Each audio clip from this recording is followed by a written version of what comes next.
ನಮಸ್ಕಾರ ಸ್ನೇಹಿತರೆ, ಪವಿತ್ರಾಸ್ ವ್ಲಾಗ್ ಕನ್ನಡ ಚಾನಲ್ಗೆ ನಿಮಗೆಲ್ಲ ಸ್ವಾಗತ. ಸ್ನೇಹಿತರೆ, ಬಹಳಷ್ಟು ದಿವಸಗಳಿಂದ ನಾನು ವ್ಲಾಗ್ ಮಾಡಿದ್ದಿರಲಿಲ್ಲ, ಆದರೆ ಇವಾಗ ಕಂಟಿನ್ಯೂಸ್ ವ್ಲಾಗ್ ಬರ್ತವೆ. ಯಾಕೆ ಮಾಡಿರಲಿಲ್ಲ ಅಂದರೆ, ನಾನು ಮಾಡೋ ವ್ಲಾಗಲ್ಲಿ ಏನಾದರೂ ಇನ್ಫಾರ್ಮೇಷನ್ ಇರಬೇಕು, ಅದು ಯೂಸ್ಫುಲ್ ಆಗಿರಬೇಕು ನಿಮ್ಗಂತ ನಾನು ಮಾಡಿರಲಿಲ್ಲ. ಇವಾಗ ಇದೇ ತರಹದ್ದು ನಿಮಗೆ ಯೂಸ್ಫುಲ್ ಆಗಿರುವಂಥ ವ್ಲಾಗ್ಸ್ಗಳು ಸಿಗ್ತವೆ. ಇದು ಸ್ವರ್ಣ ಮಂದಿರ, ಹೈದರಾಬಾದ್ ಹತ್ತಿರ ಇರೋದು. ಇದು ಹೈದರಾಬಾದ್ ಹೊರಗಡೆ ಇದೆ ಸ್ನೇಹಿತರೆ. ಇದು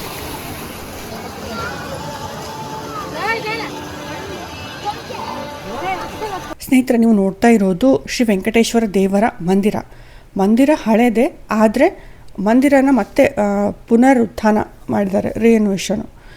ಅಂದರೆ ಒಂದು 7 ವರ್ಷದ ಹಿಂದೆ ಮತ್ತೆ ಹೊಸದಾಗಿ ಈ ಮಂದಿರ ಸ್ಥಾಪಿತವಾಗಿದೆ, ಉದ್ಘಾಟನೆ ಆಗಿದೆ. ಯಾದಾದ್ರಿ ತಿರುಮಲ ಅಂತ ಸಹ ಕರೀತಾರೆ, ಸ್ವರ್ಣಗಿರಿ ಟೆಂಪಲ್ ಅಂತ ಸಹ ಕರೀತಾರೆ.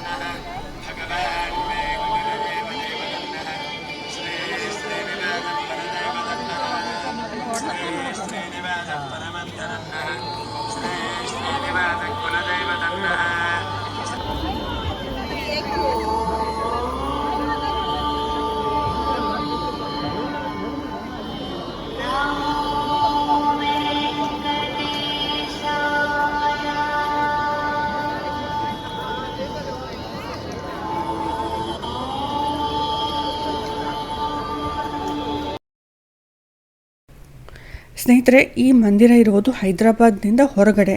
ನಿಮಗೆ ಕ್ಲಿಯರಾಗಿ ಗೊತ್ತಾಗಬೇಕು ಅಂದರೆ, ಫೇಮಸ್ ಯಾದಗಿರಿ ಗುಟ್ಟ ಅಂತ ಇದೆ ನೋಡಿ, ಅದು ಪುರಾತನ ದೇವಸ್ಥಾನ. ಯಾದಗಿರಿ ಗುಟ್ಟ ಹೈದರಾಬಾದ್ ಹೊರಗಡೆ ಇರೋದು. ಅಲ್ಲಿನ ಈ ಸ್ವರ್ಣ ಮಂದಿರದಿಂದ ಯಾದಗಿರಿ ಗುಟ್ಟ 20 ಕಿಲೋಮೀಟರ್ ಆಗುತ್ತೆ, ಅಂದರೆ ಹತ್ರನೇ ಇದೆ. ನೀವು ಬೇಗ ಬಂದರೆ ಸ್ವರ್ಣ ಮಂದಿರ ಸಹ ನೋಡ್ಬೋದು, ಹಾಗೆ ಯಾದಗಿರಿ ಗುಟ್ಟ ಸಹ ನೋಡಿ ವಾಪಸ್ ಹೋಗ್ಬೋದು, ನೀವು ಇಲ್ಲಿನವರೇ ಆಗಿದ್ದರೆ.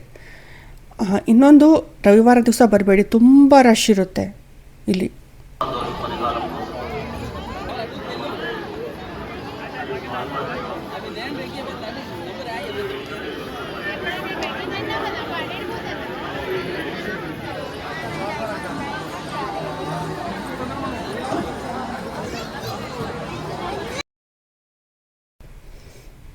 ಮಂದಿರ ತುಂಬ ದೊಡ್ಡ ಆವರಣದಲ್ಲಿ ಮಾಡಲಾಗಿದೆ.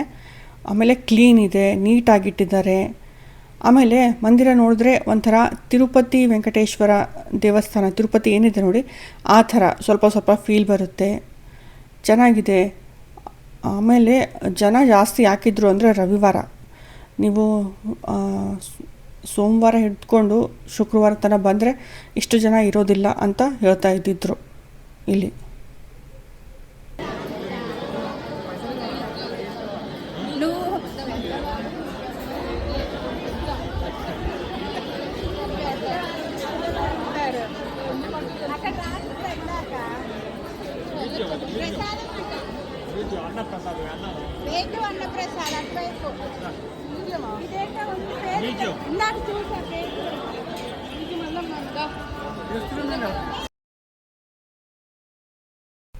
ಸ್ನೇಹಿತರೆ, ಈ ಮಂದಿರ ಇನ್ಸ್ಟಾಗ್ರಾಮ್ನ ರೀಲ್ಸ್ನಲ್ಲಿ, ಶಾರ್ಟ್ಸ್ನಲ್ಲಿ ತುಂಬ ವೈರಲ್ ಆಗಿದೆ. ಕಾರಣ, ಶೇಷಶಯನ ಶ್ರೀ ವೆಂಕಟೇಶ್ವರ, ಶ್ರೀ ವಿಷ್ಣು ದೇವರ ಶೇಷಶಯನ ಮೂರ್ತಿ ಏನಿದೆ ನೋಡಿ, ಅದರ ರೀಲ್ ತುಂಬ ಚೆನ್ನಾಗಿ ಅಲ್ಲಿ ಕಲರ್ಫುಲ್ಲಾಗಿ, ಆಮೇಲೆ ಆ ಮೂರ್ತಿ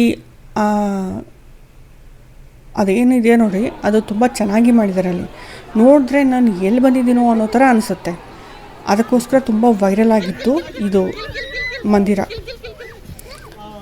ಇಷ್ಟೇ ಈ ವಿಡಿಯೋದಲ್ಲಿ. ಇನ್ನೂ ನಾನು ಮುಂದೆ ಚೆನ್ನಾಗಿ ನಿಮಗೆ ಡೀಟೇಲ್ ಆಗಿ ಬರುವಂತಹ ವೀಡಿಯೋಸ್ಗಳಲ್ಲಿ ಮಾತಾಡ್ತೀನಿ. ತುಂಬ ಡೀಟೇಲ್ ಆದಂತಹ ಆಮೇಲೆ ಯೂಸ್ಫುಲ್ ಆದಂತಹ ವ್ಲಾಗ್ಸ್ಗಳು ಬರ್ತವೆ. ಧನ್ಯವಾದ.